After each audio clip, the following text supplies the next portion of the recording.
Subhanahu wa taala. Umur kita panjang sampai malam takbiran, diberikan oleh Allah kesehatan dan kekuatan, puasanya bisa sampai pol, sampai malam takbiran, dan kita tutup dengan membayar zakat fitrah. Amin ya rabbal alamin. Bapak Ibu, Ramadan tahun ini kita berharap mudah-mudahan Ramadan yang terbaik buat kita. Amin. Yang kita lakukan puasa hari ini 1446 Hijriah, semoga menjadi puasa yang indah, yang berkesan, yang memiliki makna buat sendiri buat kita dan keluarga kita. Insya Allah, amin ya rabbal alamin. Kita yang hari ini hadir nih, termasuk saya, ketemu di bulan suci Ramadan. Itu artinya Allah masih sayang mengizinkan kita ketemu bulan suci Ramadan dalam keadaan sehat. Nanti tahun depan kita nggak tahu apakah kita ketemu lagi dengan bulan suci Ramadan. Wallahu a'lam bishawab, hanya Allah yang tahu. Kita hanya bisa berdoa kepada Allah tahun depan umur kita sampai. Untuk itu Bapak Ibu, jangan sampai Ramadan yang Allah kasih tiap tahun isinya nggak lagi lain. Kalau nggak molor tidur main HP, kalau nggak tidur molor main HP, kan begitu ya? Kalau nggak tidur molor main HP. Yang laki main joran, main ke empang, pulang udah beduk mau maghrib. Jadi sirkulasi circle kehidupan Ramadan isinya yang begitu-begituan doang. Tongkrong, main catur, begadang, ya Allah ya Karim, main karambol, Quran orang dibaca, ya Allah. Taraweh cuma 3 hari doang datang ke masjid. Ada yang begitu? Ada. Yang mana orangnya? Tuh, yang itu. Yang itu. Kadang-kadang taraweh cuma ngeribetin doang 3 hari, 4 hari, dia balik lagi gak rame. Puasa yang paling rame menjelang berbuka, paling repot, paling rame. Jadi jangan sampai puasa kita itu kelakuan kita jadi jangan rusuh dan jangan pula jadi orang yang ngerecokin orang yang puasa. Bagaimana cara kualitas puasa kita ini bisa bermakna? Tentulah Rasulullah SAW ngasih contoh kepada kita. Kan kita tahu Bapak Ibu, Allah pengen puasa kita ini setelah 30 hari kita ini semua jadi orang bertakwa. Betul. Begitu kan? La'alakum Tattaqun. Cuman itu simpel bagi Allah. Allah nggak mau macam-macam, yang penting kalian puasa keluar jadi orang yang bertakwa. Jadi suami yang bertakwa, jadi bini yang bertakwa, jadi RW yang bertakwa, jadi RT yang bertakwa, jadi presiden yang bertakwa, jadi tetangga tinggal di kampung kudu bertakwa, jadi imam yang bertakwa, jadi marbot yang bertakwa. Jadi guru juga jadi guru yang bertakwa. Allah cuma pengen itu. Kalian puasa bener takwa, insya Allah kalian akan jadi orang takwa. Kenapa harus takwa? Orang yang bertakwa itu inna akramakum indallahi atqakum, derajatnya lebih tinggi orang bertakwa. Kita walaupun gak punya, walaupun tinggal di kampung, tapi kalau bertakwa kelasnya beda sama Allah. Ya kan? Meskipun tinggal di kampung, tinggal di gang sempit, tapi kalau kita bertakwa sama Allah, ibadah dikerjain, larangan ditinggalin, sama tetangga kagak jahat, keluarga baik-baik aja, insya Allah di hadapan Allah kita mulia. Amin. Yang repot udah miskin tinggal di gang, kagak ibadah, nggak mau puasa, tukang utang. Ada yang begitu? Ya. Ada di RT 3 tuh yang gitu. Oh, iya, ketiga ya. Tukang utang, tukang minjem, ya Allah, sholat kagak doyan, ngaji kagak doyan, puasa kagak doyan. Asal giliran lebaran paling repot dia orang tuh. puasa belum kelar, tarawih belum kelar, udah bikin biji Pak. tampaknya ada, bijinya kagak ada, dicari-cari sama dia. Halo? Siapa orang yang bertakwa itu? Allah pengen ada tampilan yang berbeda. Orang takwa itu orang yang berbeda nilainya di hadapan manusia. Siapa orang yang bertakwa itu? Dari kualitas dia beribadah puasa.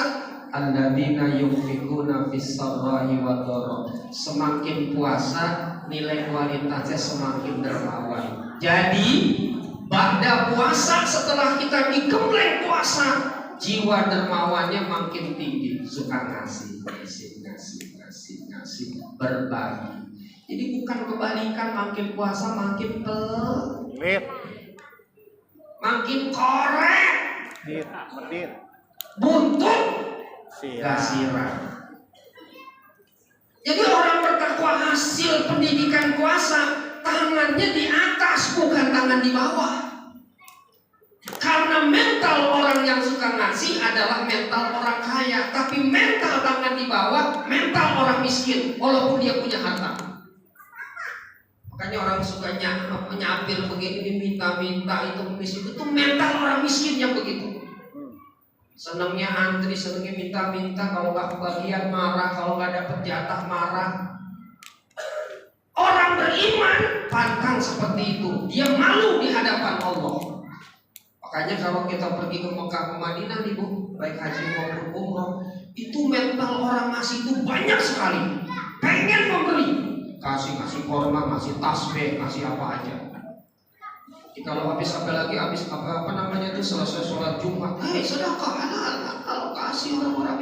Jadi jiwanya pengen sedekah, beli Quran taruh di Masjidil Haram, kemudian beli korma dikasih. Kalau di Indonesia kebalikan. Iya.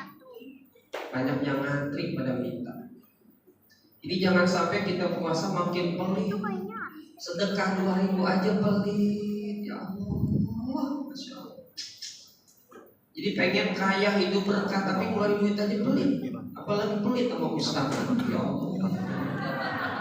Sama ustaz pelit, sama ustazah pelit. Itu bahaya orang mental-mental begitu. Kerja tiap hari, nyemplungin duit ke masjid kagak. Apa coba? Nih, besok nih kita puasa kita diuji sama Allah, kesempurnaan kita ini puasanya itu dengan membayar zakat fitrah. Itu puncak bangunan ibadah Ramadan. Itu berapa ini? 7. Lagi ya, 2 menit lagi. Yang betul tuh bayar zakat fitrah.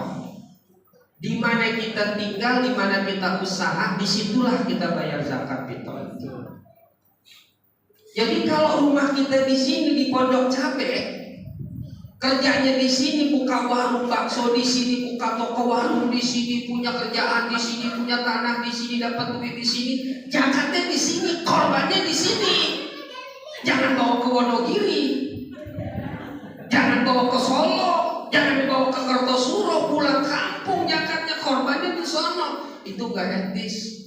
Kayak orang Tiongkok yang duit di Indonesia, duitnya dibawa ke Tiongkok.